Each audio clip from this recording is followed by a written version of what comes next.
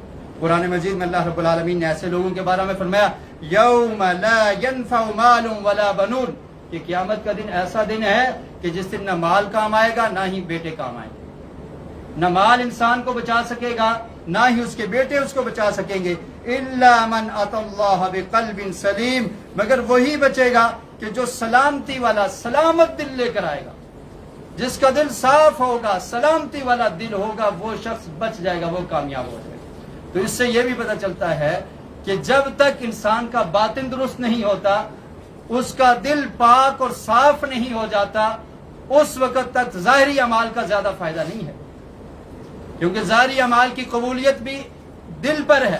انما الاعمال بالنیات، اگر نیت درست ہے آپ کے اعمال قبول ہیں، اگر نیت درست نہیں ہے، اس میں ریاکاری ہے، دکھلاوا ہے، اخلاص نہیں ہے تو اللہ کے ہاں قبول نہیں ہوگا۔ تو اسی لیے فرمایا کہ جس کا دل سلامت ہوگا صحیح ہوگا تو وہ شخص کامیاب ہو جائے۔ اور ایسے ہی ان لوگوں کے بارے میں فرمایا کہ جن لوگوں کے دل پر زنگ لگ چکا ہے اور وہ لوگ غافل ہو چکے ہیں اللہ کے دین سے، فرمایا ان کے دلوں پر زنگ لگ چکا ہے۔ کلا بل ران علی قلوبہم ما كانوا یکسبون، سورہ مطففین میں فرمایا کہ ان کے اعمال کی وجہ سے، ان کے برے اعمال کی وجہ سے ان کے دلوں پر زنگ لگ چکا ہے۔ ران کہتے ہیں زنگ کو، زنگ لگ چکا ہے۔ کیوں؟ کیونکہ ان کے بعد اعمالیاں ایسی ہیں، انہوں نے برے اعمال اتنے کیے ہیں، اللہ سے اتنے دور ہو چکے ہیں، غافل ہو چکے ہیں کہ انہیں خیال ہی نہیں ہے، پرواہ ہی نہیں ہے، اللہ کا ڈر اور خوف ختم ہو چکا ہے۔ تو اس لیے کیا ہے، ان کے دل پر زنگ لگ چکا ہے۔ کلا بل ران علی قلوبہم ما كانوا یکسبون، جو وہ کرتے ہیں اس وجہ سے اللہ تعالیٰ نے ان کے دلوں پر زنگ لگا دی۔ اور یہ غفلت بہت بڑا جرم ہے، بہت بڑا گناہ ہے۔ انسان کو صراط مستقیم سے ہٹانے کے لیے غفلت ہی کافی ہے۔ جب انسان غافل ہوتا ہے، کوئی پرواہ نہیں ہے، غفلت کے ساتھ زندگی گزار رہا ہے، اسے نہیں پتا کہ اس کا خالق اور مالک کیا ہے، کون ہے، اس نے کیا حکم دیا ہے، میں نے زندگی کیسے گزارنی ہے۔ اس طرح سے اگر غافل ہو جاتا ہے تو یہ انسان ناکام ہے۔ قرآن مجید میں سورہ انبیاء میں اللہ تعالیٰ نے ارشاد فرمایا اقترب للناس حسابهم وهم فی غفلۃ معرضون، فرمایا لوگوں کا حساب قریب آ چکا ہے۔ اقترب للناس حسابهم، حساب کا وقت قریب ہے، وهم فی غفلۃ معرضون، اور وہ غفلت میں اعراض کر رہے ہیں، منہ پھیر رہے ہیں، کوئی پتہ نہیں ہے ان کو، بس غافل ہیں۔ کس نے دیکھا ہے کل کو حساب ہوگا، کوئی فکر نہیں ہے، بس ایسے ہی اپنی منمانی کے مطابق زندگی بسر کر رہے ہیں۔ فرمایا ان کے حساب کا وقت قریب آ چکا ہے اور یہ غفلت میں پڑے ہوئے۔ اور جب انسان غافل ہوتا ہے پھر اس کا دل بھی غافل ہو جاتا ہے اور اسے پھر کسی کی پرواہ نہیں ہوتی، اچھا کام ہے پرواہ نہیں ہے، برا کام ہے کوئی پرواہ نہیں ہے، بس میں نے اپنی خواہشات کے مطابق زندگی بسر کرنی ہے۔ اور گناہوں کی زیادتی، گناہوں کی کثرت یہ انسان کے دل کو غافل کرتی ہے۔ نبی کریم صلی اللہ علیہ وسلم نے ارشاد فرمایا ان العبد اذا اخطا خطیئۃ نکتت فی قلبہ، فرمایا کہ جب بندہ کوئی غلطی کرتا ہے، کوئی گناہ کرتا ہے، نکتت فی قلبہ نقطۃ سوداء، تو اس کے دل پر ایک سیاہ نقطہ لگ جاتا ہے۔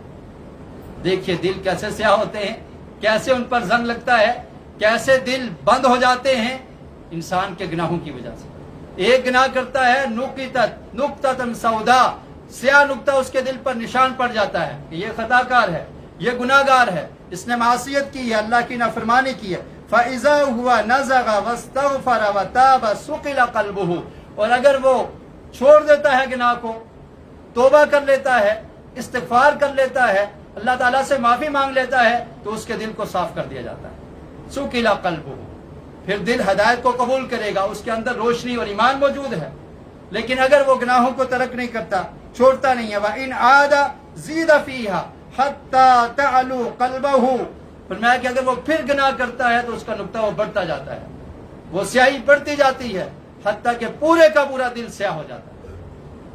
اب جب دل سیاہ ہو گیا اس پر زنگ لگ جاتا ہے، اور فرمایا کہ وَهُوَ الرَّانُ الَّذِي ذَكَرَ اللَّهُ، اور اللہ کے رسول نے فرمایا کہ یہی وہ زنگ ہے جس کا اللہ تعالیٰ نے قرآن مجید میں ذکر کیا ہے۔ کَلَّا بَلْ رَانَ عَلَى قُلُوبِهِمْ مَا كَانُوا يَكْسِبُونَ، کہ یہ زنگ لگ چکا ہے ان لوگوں کے دلوں پر، مَا كَانُوا يَكْسِبُونَ، جو وہ کرتے ہیں، جو ان کی بدعمالیاں ہیں، جو ان کی ہاتھوں کی کمائی ہے، ان کی وجہ سے، ان کے گناہوں کی وجہ سے ان لوگوں کے دلوں پر زنگ لگ چکا ہے۔ اب قرآن و سنت اثر نہیں کرے گا، کیونکہ انسان کی طبیعت یہ بن چکی ہوتی ہے کہ میں نے سننا ہی نہیں ہے، میں نے سمجھنا ہی نہیں ہے، وہ اس کو قبول ہی نہیں کرتا۔ وہ اس قدر غافل ہو چکا ہوتا ہے کہ اللہ تعالیٰ کہتے ہیں کہ ٹھیک ہے، تم اس راستے پر چل رہے ہو تو تمہیں ڈیل دے دے گی، یہ چلتے رہو، دیکھو کہاں تک تم جاتے ہو۔ تو اس طرح سے اس کے دل پر زنگ لگ جاتا ہے۔ اور قرآن مجید میں سورہ حشر میں اللہ تعالیٰ نے فرمایا وَلَا تَكُونُوا كَالَّذِينَ نَسُوا اللَّهَ فَأَنسَاهُمْ أَنفُسَهُمْ أُولَئِكَ هُمُ الْفَاسِقُونَ۔ فرمایا کہ لوگوں ایسے نہ ہو جاؤ، وَلَا تَكُونُوا كَالَّذِينَ نَسُوا اللَّهَ، جنہوں نے اللہ کو بھلا دیا۔ تم ایسے نہ ہو جاؤ ان لوگوں کی طرح جو اللہ کو بھول گئے، اللہ کے ذکر کو انہوں نے بلا دیا، اللہ کی یاد سے غافل ہو گئے، بے پرواہ ہو گئے، انہیں فکر ہی نہیں ہے اللہ کی اطاعت اور بندگی اور اطاعت کی۔ ایسا نہ ہو جاؤ۔ فَأَنسَاهُمْ أَنفُسَهُمْ، اس کا نقصان کیا ہوگا کہ اللہ تعالیٰ ان کو ان کی جانیں بلا دے گا۔ یہ دنیا میں نقصان کہ ان کی جانیں بھی ان کو بھول جائیں گی، انہیں اپنی پرواہ نہیں ہوگی، یعنی ایسے برے کاموں کی طرف لگ جائیں گے کہ جس کی وجہ سے ان کا اپنا ہی نقصان ہو۔ یہ مطلب ہے کہ ان کی جانوں کو بھول جائیں گے، ایسے ایسے گناہ کریں گے، ایسی ایسی برائیاں کریں گے کہ جن کی وجہ سے دنیا میں ان کا جسم تباہ و برباد ہو جائے گا۔ اور یہ دنیا میں عذاب ہے، اور آخرت کا عذاب تو کہیں زیادہ سخت ہے۔ فَأَنسَاهُمْ أَنفُسَهُمْ، تو اللہ تعالیٰ ان کو ان کی جانیں بھی بلا دے گا۔ أُولَئِكَ هُمُ الْفَاسِقُونَ، فرمایا یاد رکھو یہی لوگ فاسق ہیں، یہ گناہ گار ہیں، جنہوں نے اپنے رب کو بلا دیا ہے، یہی لوگ فاسق ہیں۔ تو جب انسان غافل ہو جاتا ہے، اس کے دل میں غفلت آ جاتی ہے، اس کی کچھ علامات ہیں جس سے انسان پہچان سکتا ہے کہ میں غافل ہوں یا نہیں ہوں، میرا دل زندہ ہے یا اس پر زنگ لگ چکا ہے۔ اس کی علامات کیا ہیں؟ اس سے سب سے اہم علامت یہ ہے کہ انسان نیکی کے کام میں سستی کرتا ہے۔ جو انسان نیکی کے کام میں سستی کرے وہ سمجھ لے کہ اس کا دل غفلت کی طرف جا رہا ہے۔ کوئی بھی نیکی کا کام ہو، نماز پڑھنی ہو، کوئی اور نیکی کا کام کرنا ہو، بڑی سستی اور کاہلی، بڑا مشکل ہوتا ہے، اس پہ گراں گزرتا ہے، نہیں میں کر سکتا۔ قرآن کی تلاوت کرنی ہو، اللہ کا ذکر کرنا ہو، تسبیحات کہنی ہو، صدقہ و خیرات کرنا ہو، کوئی بھی نیکی کا کام ہو، اس کے اندر سستی آ جاتی ہے، اور نافرمانی کے کام میں چست ہو جاتا ہے، تندرست ہو جاتا ہے، بڑی اسے خوشی محسوس ہوتی ہے۔ ناچ گانا ہو، فلم ڈرامہ ہو، اور برائی کے کام ہو، وہ بڑا چست نظر آتا ہے، بڑا ہوشیار نظر آتا ہے، لیکن جب نیکی کا کام ہو تو کیا ہوتا ہے؟ سست، نہیں کرے گا، بڑی مشکل سے کرے گا۔ تو وہ سمجھ لے کہ اس کے دل پر زنگ لگ رہا ہے اس کے گناہوں کی وجہ سے، اس کا دل غفلت میں ڈوب چکا ہے، اس کا دل اپنے مالک کو بھول چکا ہے، اس لیے اس کے اندر سستی اور کاہلی آ چکی ہے۔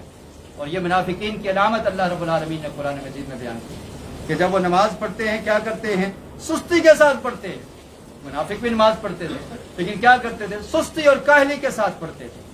تو ان کے دلوں میں کیا تھا؟ بیماری تھی، فی قلوبہم مرض۔ اللہ تعالیٰ نے قرآن مجید میں فرمایا کہ جو منافق ہیں ان کے دل بیمار ہیں، اور ان کے بارے میں فرمایا صم بکم عمی، کہ یہ لوگ اندھے ہیں، یہ گنگے اور بہرے ہیں، یہ سنتے نہیں ہیں، یہ حق بات بولتے نہیں ہیں، ان کے دلوں پر مہریں لگ چکی ہیں، ان کی آنکھوں پر پردہ آ چکا ہے۔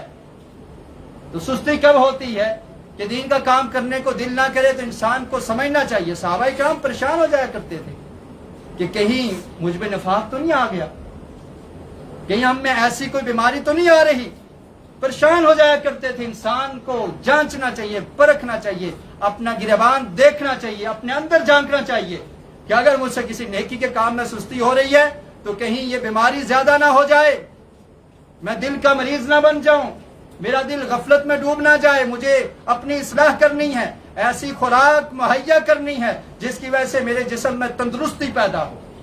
انسان کو جب بتا دیا جائے نا کہ تم اس خوراک کو نہ کھاؤ، اگر کھاؤ گے تو تمہارا جسم کمزور پڑ جائے گا، تو انسان اپنی ڈائٹ کا خیال رکھتا ہے، نہیں کھاؤں گا۔ کیا مسئلہ ہے؟ جسم ہے، جسم کو صحت مند رکھنا ہے، جسم کو تندرست رکھنا ہے۔ اسی طرح انسان کو اپنے دل کو تندرست رکھنے کے لیے روحانی غذا کی ضرورت ہے۔ جب وہ سمجھتا ہے کہ میرے دل میں غفلت آ گئی ہے، اسے چاہیے کہ نیکیاں زیادہ کرے، اسے چاہیے کہ نیک لوگوں کی مجلس کو اختیار کرے، اسے چاہیے کہ قرآن مجید کی تلاوت کرے، اسے چاہیے کہ استغفار کرے، اللہ تعالیٰ سے معافیاں مانگے کہ کیوں سستی ہو رہی ہے، کیوں میں سست ہوتا جا رہا ہوں۔ اور اگر ایسے ہی لگا رہا غافل، کوئی پرواہ اس نے نہیں کی، تو پھر دل میں یہ بیماری پیدا ہو جائے گی جس کی وجہ سے اس کا دل پورے کا پورا سیاہ ہو سکتا ہے۔ تو پہلی علامت یہ ہے کہ انسان کے اندر سستی پیدا ہو جائے۔ غفلت کی دوسری علامت یہ ہے کہ انسان گناہ کو معمولی سمجھ لے، معصیت کو معمولی سمجھتا ہے، یعنی وہ یہ کوئی اہمیت نہیں دیتا، گناہ کا ارتکاب کرے کوئی پرواہ نہیں ہے، اسے ڈر ہی نہیں ہے کہ کوئی دیکھنے والا ہے۔ کبھی انسان لوگوں سے بھی ڈر جاتا ہے، شرما جاتا ہے کہ یہ گناہ میں کروں گا، میرے والد دیکھ رہے ہیں، والدہ دیکھ رہی ہے، کوئی اور عزت والا شخص دیکھ رہا ہے، میری بے عزتی ہو جائے گی معاشرے میں۔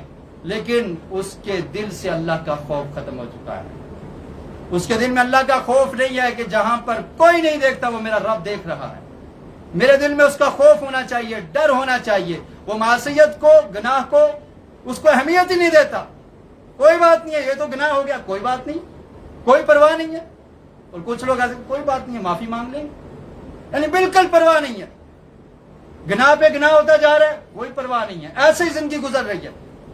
اولاد نے گناہ کیا، کوئی پرواہ نہیں، والدین نے کیا، کوئی پرواہ نہیں، میں گناہ کرتا ہوں، کوئی پرواہ نہیں۔ تو کیا مطلب ہے کہ دل بیمار ہو چکا ہے، دل غافل ہو چکا ہے، کہ گناہ کی پرواہ ہی ختم ہو چکی ہے۔ انسان اس کو معمولی سمجھ رہا ہے کہ یہ تو چھوٹا سا گناہ ہے۔ صحیح البخاری میں عبداللہ بن مسعود رضی اللہ تعالیٰ عنہ کا قول ہے، آپ فرماتے ہیں ان المؤمن یرا ذنوبہ کأنہ قائد تحت جبل۔ فرمایا کہ مومن جب گناہوں کو دیکھتا ہے تو ڈر جاتا ہے۔ کیسے ڈرتا ہے؟ کأنہ قائد تحت جبل، وہ یہ سمجھتا ہے کہ گویا کہ میں پہاڑ کے نیچے بیٹھا ہوا ہوں، اور اسے یہ خطرہ ہوتا ہے کہ یہ پہاڑ میرے اوپر گر جائے گا۔ یہ مومن ہے، اس کا دل سلامت ہے، اس کے دل میں اللہ کا نور موجود ہے، گناہوں سے ڈرنے والا ہے، ڈرتا ہے کہ مجھ سے یہ گناہ ہو گیا، کہیں یہ پہاڑ میرے اوپر نہ گر جائے۔ اور فرمایا کہ اس کے مقابلے میں جو فاجر ہے، جو فاسق ہے، وَإِنَّ الْفَاجِرَ يَرَى ذَنُوبَهُ كَذَبَابٍ مَرَّ عَلَىٰ أَنفِهِ، اس کے نزدیک گناہ کی کوئی اہمیت نہیں ہوتی، وہ یہی سمجھتا ہے کہ مکھی آئی ہے اس کے ناک پہ بیٹھی ہے، اس نے اڑا دیا۔ تو جب معصیت اس قدر عام ہو جائے اور انسان کو اس کی پرواہ ہی نہ ہو، اس کو اہمیت ہی نہ دے، تو وہ سمجھ لے کہ اس کا دل غفلت میں ہے، وہ غافل ہو چکا ہے۔ یہ دو علامات ہیں۔ تیسری علامت یہ ہے کہ آدمی گناہ کو پسند کرنے والا ہو، اسے گناہ کرتے ہوئے لذت محسوس ہو۔ حلاوت ایمان بھی ہے نا، ایمان کی مٹھاس۔ نبی کریم صلی اللہ علیہ وسلم نے ارشاد فرمایا کہ کچھ لوگ ایسے ہیں کہ جن کے اندر ایمان کی مٹھاس ہے، ایمان کی مٹھاس کو وہ پا لیتے ہیں، ذاق طعم الایمان، حلاوت الایمان کے الفاظ ہیں۔ اس سے مومن کو کیا ہوتا ہے؟ جب کوئی نیکی کرتا ہے تو اسے لذت محسوس ہوتی ہے، اسے سکون ملتا ہے۔ لیکن جس دل کے اندر بیماری ہے، جو غافل ہو چکا ہے، وہ گناہ کو پسند کرتا ہے، اسے گناہ کرنا اچھا لگتا ہے۔ تو وہ سمجھ لے کہ اگر مجھے گناہ سے محبت ہے تو رب کی محبت کمزور پڑتی جا رہی ہے، ایمان کمزور ہوتا جا رہا ہے، دل غفلت کی طرف جا رہا ہے، دل میں بیماری آ رہی ہے، مجھے اس کا علاج کرنا ہے۔ تو یہ تیسری علامت ہے کہ انسان گناہوں کو پسند کرنے لگ جاتا ہے۔ نبی کریم صلی اللہ علیہ وسلم نے ارشاد فرمایا، صحیح البخاری میں حدیث ہے، فرمایا کل امتی معافا الا المجاہرین، فرمایا کہ میری ساری امت کو معاف کر دیا جائے گا سوائے ان کے جو اعلانیہ طور پر گناہ کرتے ہیں۔ جب انسان گناہ کو پسند کرتا ہے تو اسے کس کا ڈر؟ وہ کہے گا کوئی بات نہیں، میں کروں گا، اعلانیہ طور پر گناہ کرتا ہے، اللہ کا ڈر اور خوف ختم ہو جاتا ہے، گناہ کی محبت آ جاتی ہے۔ فرمایا وَإِنَّ مِنَ الْمَجَاهَرَةِ أَن يَعْمَلَ الرَّجُلُ بِاللَّيْلِ عَمَلًا ثُمَّ يُصْبِحُ وَقَدْ سَتَرَهُ اللَّهُ فَيَقُولُ يَا فَلَانِ عَمِلْتُ الْبَارِحَةَ كَذَا وَكَذَا۔ فرمایا اس کے اندر اتنی گناہ کی محبت آ چکی ہے کہ اگر وہ رات کو کوئی گناہ کرتا ہے، کوئی برائی کرتا ہے، تو اب رات کے اندھیرے میں اس نے گناہ کیا، اللہ نے اس پہ پردہ رکھا ہوا، لیکن صبح اٹھ کر اعلان کرتا ہے، اپنے دوستوں کو بتاتا ہے کل میں نے یہ گناہ کیا ہے۔ یہ ہے گناہ کو پسند کرنا، یہ ہے گناہ سے محبت۔ لوگوں کو بتاتا ہے میں نے یہ گناہ کیا، میں نے فلاں فلاں کام کیا، فلاں برائی کا ارتکاب کیا ہے۔ اللہ کے رسول نے فرمایا کہ سب کو معاف کر دیا جائے گا، اس ظالم کو نہیں معاف کیا جائے گا۔ جو مجاہر ہے، اللہ نے پردہ ڈالا، اس پردے کو بھی اٹھا دیا اور پھر لوگوں کو بتاتا ہے کہ میں یہ گناہ کرنے والا ہوں، تو یہ شخص بھی سمجھ لے کہ اس کے دل میں بیماری آ چکی ہے، یہ غافل ہو چکا ہے، اس کے اندر گناہوں کی محبت ہے، اور جس دل میں گناہ کی محبت ہو وہاں پر اللہ کی محبت نہیں آ سکتی۔ اللہ کی محبت پیدا کرنے کے لیے، اللہ کے رسول صلی اللہ علیہ وسلم کی محبت کو پیدا کرنے کے لیے گناہوں کو ناپسند کیا جائے گا۔ اور آپ دیکھیے وہ حدیث ہے کہ کمزور ترین حصہ یہ ہے کہ انسان گناہ کو ناپسند کرے۔ من رأى منکم منکرا فلیغیرہ بیدہ، کہ جب تم میں سے کوئی شخص کسی برائی کو دیکھے کیا کرے؟ ہاتھ سے روکنے کی کوشش کرے، اگر نہیں روک سکتا زبان سے روکنے کی کوشش کرے، اگر زبان سے بھی نہیں روک سکتا تو دل میں اس گناہ کو برا سمجھیے۔ وَذَلِكَ أَضْعَفُ الْإِيمَانِ، اور یہ ایمان کا کمزور ترین حصہ۔ تو جو انسان برا ہی نہ سمجھے گناہ کو، گناہ کرتا رہے، اور بڑے بڑے گناہوں کا انسان ارتکاب کرتا ہے، مسلمان بڑے بڑے گناہوں کو معمولی سمجھ رکھے ہیں، اور پھر یہ سمجھتے ہیں کہ ہم پکے مسلمان ہیں۔ سود خوری ہو کوئی پرواہ نہیں ہے، رشوت لے رہے ہیں کوئی پرواہ نہیں ہے، لوگوں کا مال ہڑپ کیا جا رہا ہے کوئی پرواہ نہیں ہے، جائیداد پہ قبضہ کیا جا رہا ہے، بہنوں کے حصے کھائے جا رہے ہیں کوئی پرواہ نہیں ہے، بڑے بڑے کبیرہ گناہ ہیں۔ لیکن انسان کیا کہتا ہے؟ کوئی بات نہیں، اور بھی تو کھا رہے ہیں، وہ بھی تو کر رہے ہیں، تم نے ان کا جواب نہیں دینا، تم سے تمہارے بارے میں پوچھا جائے گا، تم کتنا بچتے رہے ہو؟ فاتقوا اللہ ما استطعتم، جتنی تمہارے اندر طاقت ہے، استطاعت ہے، تم نے برائی کو روکنا تھا، تم نے برائی سے بچنا تھا، تم نے برائی کا دل دادا نہیں بن جانا تھا۔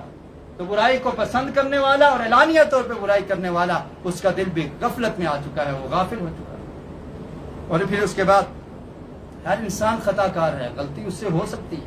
کل بنی آدم خطاؤن وخیر الخطائین التوابون، فرمایا لیکن جو خطا کار ہے وہ توبہ کر، معافی مانگ لے، اس کے اندر شرمندگی ہوتی ہے، اس کے اندر احساس ہوتا ہے کہ میں اپنے مالک کی نافرمانی کر چکا ہوں، میں معافی مانگوں گا۔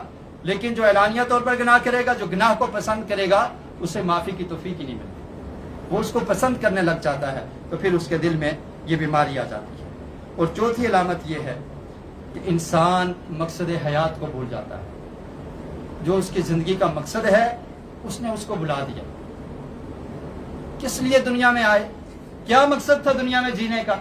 اللہ نے کس لیے زندگی دی ہے؟ اس نے بھلا دیا اس کو، کوئی پرواہ نہیں ہے۔ دنیا گزر رہی ہے، لوگ آئے چلے گئے، بس ہم نے بھی آئے ہیں ہم بھی چلے جائیں گے، اسے مقصد حیات کا، زندگی کے مقصد کا، پرپز آف لائف کا علم ہی نہیں ہے، جانتا ہی نہیں ہے، سمجھ لے کہ یہ غفلت میں ڈوب چکا ہے، اس کا دل غافل ہو چکا ہے کہ اس نے دل اللہ نے اس لیے دیا تھا کہ اللہ کی معرفت حاصل کرے، اللہ کی پہچان حاصل کرے، اور دل کا یہ مقصد ہے کہ انسان کی جو زندگی ہے اس کے مقصد کو پہچانے، اور اس کے دل نے کام کرنا ہی چھوڑ دیا، اسے پتہ ہی نہیں ہے مقصد حیات کیا ہے۔ قرآن مجید میں اللہ تعالیٰ نے ارشاد فرمایا کہ ہم نے تمہیں زندگی کس لیے دی ہے؟ هو الذی خلق الموت والحیات لیبلوکم ایکم احسن عملا، کہ ہم نے زندگی اور موت کو بنایا ہے کس لیے؟ تاکہ تمہارا امتحان لیں۔ تمہارے جینے کا کیا مقصد ہے؟ لیبلوکم ایکم احسن عملا، کہ تم میں سے بہت اچھے اعمال کون کرنے والا ہے، اچھے عمل کون کرے گا۔ یہ امتحان ہے، یہ آزمائش ہے، اس لیے اللہ رب العالمین نے زندگی اور موت کا یہ سلسلہ رکھا ہے۔ جس نے اس چیز کو ہی بلا دیا، نظر انداز کر دیا، تو وہ غفلت میں ڈوب چکا ہے، اس کا دل غافل ہو چکا ہے۔ اور دل کو منانے کے لیے کوشش کی ضرورت ہوتی ہے، محنت کی ضرورت ہوتی ہے۔ آپ دیکھیے جب بچہ چھوٹا ہے اس کو باتیں کرنا سکھائی جاتی ہے، اس کو ٹیچر ٹیچ کرتا ہے، اس کے والدین اس کو سکھاتے ہیں کہ تم نے سیکھو کیسے چلنا ہے، کیسے بولنا ہے، کیسے کھانا ہے، یہ آداب اس بچے کو سکھائے جاتے ہیں، خود سے نہیں سیکھ جاتا۔ ایسے ہی سیدھے راستے پر آنے کے لیے، دل کو سیدھا رکھنے کے لیے اس کو سکھانا پڑے گا، اس کو سمجھانا پڑے گا کہ تم نے ایسے کرنا ہے، یہ صراط مستقیم ہے، یہ غلط راستہ ہے، اس سے بچنا ہے، سیدھے راستے کو اختیار کرنا ہے۔ اس کے لیے محنت اور جدوجہد کی ضرورت ہے، اور جو محنت کرتا ہے، جدوجہد کرتا ہے، وہ کامیاب ہو جاتا ہے۔ اور جس نے مقصد حیات کو بلا دیا تو پھر اس میں اور جانوروں میں کوئی فرق نہیں رہتا۔ اللہ تعالیٰ نے ایسے ہی لوگوں کے بارے میں فرمایا، اولئک کالانعام بل هم اضل، کہ یہ جانوروں کی طرح ہیں بلکہ ان سے بھی زیادہ گمراہ ہیں۔ اور یہ دو چیزیں بڑی قیمتی ہیں یہ اللہ تعالیٰ کی نعمتیں ہیں، جو انسان کو وقت ملا ہے، جو زندگی ملی ہے، یہ اللہ کی نعمت ہے۔ پیارے رسول صلی اللہ علیہ وسلم نے ارشاد فرمایا نعمتان مغبون فیہما کثیر من الناس الصحۃ والفراغ، فرمایا کہ دو چیزیں ایسی ہیں کہ جن کی اکثر لوگ قدر نہیں کرتے، ایک صحت اور دوسری فرصت۔ تو یہ صحت کے لمحات ہماری اصلاح کے لیے ہیں کہ ہم نے اپنے مقصد حیات کو سمجھنا ہے، زندگی کے مقصد کو سمجھ کر اس پر چلنا۔ تو یہ 4 علامات ہیں، اہم علامات، کہ جن کی وجہ سے انسان یہ سمجھ سکتا ہے کہ اس کا دل غافل ہو چکا ہے، دل پر پردے پڑ رہے ہیں، دل پر زنگ لگ رہا ہے، دل میں بیماری آ رہی ہے۔ پہلی علامت یہ ہے کہ نیکی کے کام میں سستی اور کاہلی ہو۔ دوسری علامت یہ ہے کہ انسان گناہ کی پرواہ ہی نہ کرے، معصیت اس کی پرواہ ہی نہ ہو، فکر ہی نہ ہو۔ اور تیسری علامت یہ ہے کہ وہ گناہوں کو پسند کرنے والا ہو۔ اور چوتھی علامت یہ ہے کہ وہ اپنی زندگی کے مقصد کو بھول چکا ہو، تو وہ سمجھ لے کہ اس کا دل غافل ہو چکا ہے۔ اب اس کا علاج کیا ہے؟ اس کا علاج اللہ تعالیٰ نے قرآن مجید میں بیان کیا، فرمایا الا بذکر اللہ تطمئن القلوب، اللہ کا ذکر کیا کرو، اس سے تمہارے دل کو زندگی ملے گی، تمہارے دل کو اطمینان اور سکون ملے گا۔ اور اللہ کا ذکر کیا ہے؟ تمام کی تمام عبادات اللہ کے ذکر میں، نماز، روزہ رکھنا، قرآن مجید کی تلاوت کرنا، اس کو سوچ سمجھ کر پڑھنا، اللہ کے ذکر میں مشغول رہنا۔ جو انسان اللہ کی یاد میں مشغول رہتا ہے، ہمیشہ ذکر کرتا رہتا ہے، تو اس کا دل غافل نہیں ہوتا۔ آپ دیکھیے آقا علیہ الصلوۃ والسلام کی سیرت کو، فجر کے بعد اذکار، صبح و شام کے اذکار، ہر وقت اذکار، گھر سے نکلنے کی دعا، گھر میں داخل ہونے کی دعا، اور پھر اس کے بعد تمام معاملات میں اللہ کو یاد رکھنا، بسم اللہ پڑھ کر کام کا آغاز کرنا، کام کا اختتام ہو الحمدللہ کہنا، یہ ذکر ہے۔ اور سب سے افضل ذکر کیا ہے؟ نماز کو قائم کرنا۔ قرآن مجید میں اللہ تعالیٰ نے فرمایا اقیم الصلاۃ لذکری، میری ذکر کے لیے، میرے یاد کے لیے نماز کو قائم کیا کرو۔ اور جو شخص 5 ٹائم نمازیں پڑھتا ہے وہ غافل نہیں ہوتا۔ نبی کریم صلی اللہ علیہ وسلم نے ارشاد فرمایا کہ جو شخص 5 وقت نماز پڑھتا ہے وہ غافل نہیں ہے۔ اور جو شخص رات کو 100 آیات قرآن مجید کی تلاوت کر لیتا ہے، فرمایا کہ یہ عبادت گزاروں میں اس کا شمار ہوگا۔ تو غفلت سے نکلنے کے لیے اللہ کی بندگی اور عبادت کو اختیار کیا جائے، ہمیشہ اللہ کے ذکر میں انسان مشغول رہے۔ ایک صحابی نے اللہ کے رسول سے پوچھا کہ اللہ کے رسول کچھ ایسا عمل بتا دیں جو بہت ہی آسان ہو۔ اللہ کے رسول نے فرمایا کہ تمہاری زبان ہمیشہ اللہ کے ذکر سے تر رہے، اور جو انسان اللہ کو یاد کرتا رہتا ہے، اللہ کے ذکر میں مشغول رہتا ہے، تو وہ انسان زندہ ہے۔ نبی کریم صلی اللہ علیہ وسلم کا ارشاد ہے، فرمایا کہ وہ شخص جو اللہ کا ذکر کرتا ہے، مثل الذی یذکر ربہ والذی لا یذکر ربہ مثل الحی والمیت، فرمایا جو اللہ کو یاد کرتا ہے وہ زندہ ہے، اس کی مثال زندہ کی طرح ہے، اور جو اللہ کو بھول جاتا ہے، اللہ کا ذکر نہیں کرتا، اس کی مثال میت کی طرح ہے۔ جب فوت ہو جائے انسان بول نہیں سکتا۔ اور پھر جو اللہ کی یاد میں لگا رہتا ہے، یہ تو وہ انسان ہے نا، اس کی مثال دی کہ وہ زندہ ہے، اور جو اللہ کا ذکر نہیں کرتا وہ کیا ہے؟ وہ میت ہے۔ اور میں جس جگہ پر اللہ کا ذکر ہوتا ہے، جس گھر میں اللہ کا ذکر ہوتا ہے، اس کی بھی اللہ کے رسول نے یہی مثال بیان کی۔ فرمایا مثل البیت الذی یذکر اللہ فیہ والبیت الذی لا یذکر اللہ فیہ مثل الحی والمیت، فرمایا وہ گھر جس میں اللہ کا ذکر ہوتا ہے اور وہ گھر جس میں اللہ کا ذکر نہیں ہوتا، ان کی مثال بھی زندہ اور مردہ کی طرح ہے۔ جس گھر میں اللہ کی یاد ہی نہیں ہے، ہمیشہ دنیا کی محبت، دنیا کی کامیابیاں، اسی کا تذکرہ چل رہا ہے، صبح و شام یہی باتیں چل رہی ہیں، یا یہ چل رہا ہے کہ کیسے پلاننگ کرنی ہے، کیسے لوگوں کے ساتھ سیاست کرنی ہے، کیسے دنیاوی معاملات اس میں ہم نے کیسے آگے سے آگے بڑھنے کی کوشش کرنی ہے، آخرت کی فکر نہیں، اللہ کا ذکر نہیں، فرمایا ان کی مثال ایسے ہی ہے کہ یہ مردہ ہے۔ اور جس گھر میں اللہ کا ذکر ہوتا ہے، فرمایا ان کی مثال یہ کہ یہ زندہ لوگ ہیں۔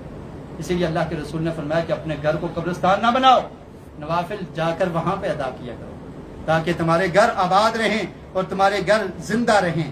اور غفلت سے دور رہنے کا بھی یہی طریقہ ہے، یہی علاج ہے کہ انسان اللہ کے ذکر میں مشغول رہے، اللہ کا ذکر کرتا رہے، اور اسی سے انسان کی زندگی ہے، اور پھر تبھی انسان غافل نہیں رہتا۔ اور جو شخص اللہ کے ذکر سے غافل ہو جائے تو پھر وہ غفلت کا شکار ہو جاتا ہے، پھر اس کے دل پر چھوٹے پڑ جاتے ہیں، اور پھر اللہ سے دعا بھی کرنی چاہیے۔ نبی کریم صلی اللہ علیہ وسلم نے ایک دعا سکھائی،